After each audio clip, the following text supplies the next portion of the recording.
I had a very brutal childhood. I had sexual abuse. I had a lot of heavy things when I was very young. And so I grew up to be a person who didn't believe in myself and thought I was no good, thought I was worthless, and also having a lot of resentment and not realizing what I was thinking or what I was doing or how it was affecting my life.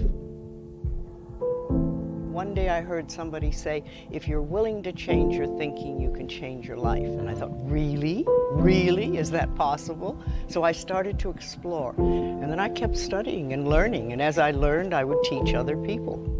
Well, the thing was, I was teaching workshops at the time. And I said to myself, if I could just put this workshop on paper, I could help more people. But I did. I took a little time off and I put the workshop into book form. And I had no idea that life would take it where it has taken it.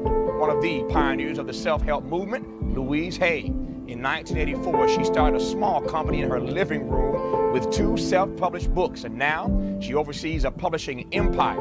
Her international bestseller, You Can Heal Your Life, has sold over 30 million copies and has been translated into 25 different languages.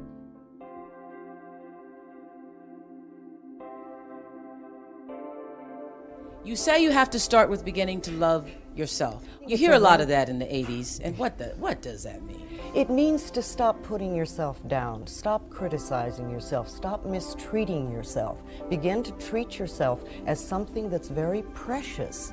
Louise Hay's book is titled, You Can Heal Your Life.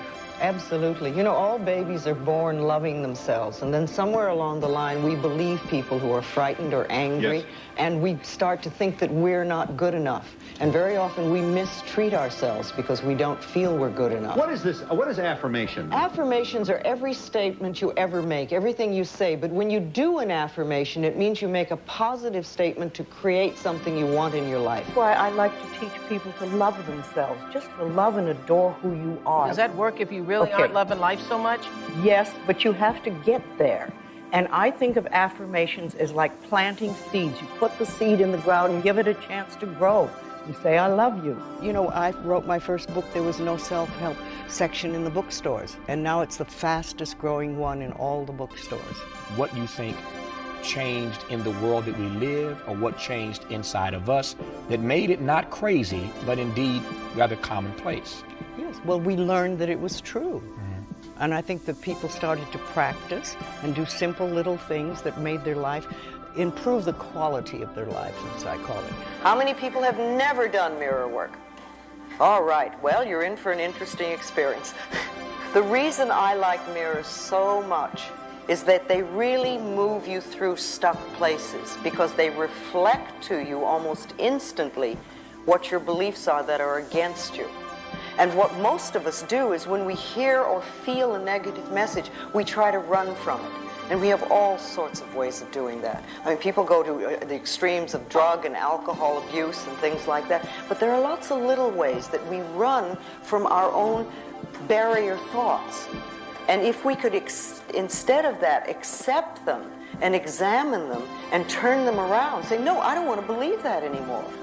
Remember, it's only a thought, and a thought can be changed. We get the opportunity now of choosing what we want to think.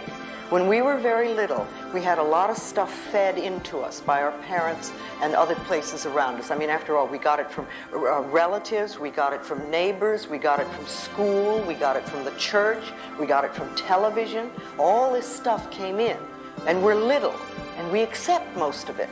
But we're not little children now, we're adults. And we get to choose what we want to think. See, all that energy that you've turned negatively towards yourself, you can use that powerful energy and turn it in a positive direction. I really love this person. I want to. You have my permission.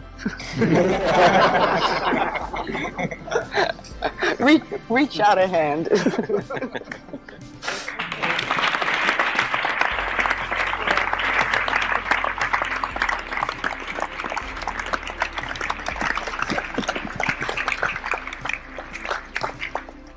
We all have pain of one sort or another. even those who had very wonderful lives. We all carry some sort of pain.